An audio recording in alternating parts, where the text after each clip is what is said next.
இன்றைக்கி நம்ம என்ன தான் செய்ய போகிறோம்னா சிக்கனை வச்சு கிரேவி தான் செய்ய போகிறோம்.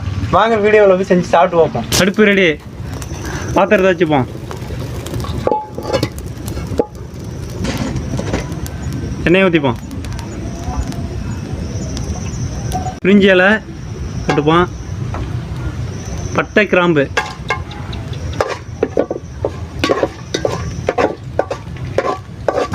ஏலக்காய் போட்டுப்போம்.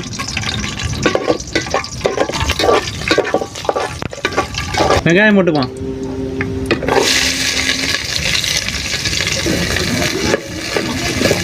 போட்டு வதக்கிப்போம்.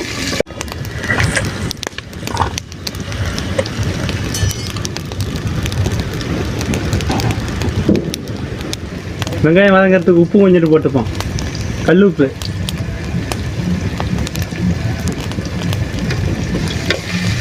இன்னைக்கு சிக்கன் கிரேவி தான். இன்னைக்கு இருட்டி விட்டு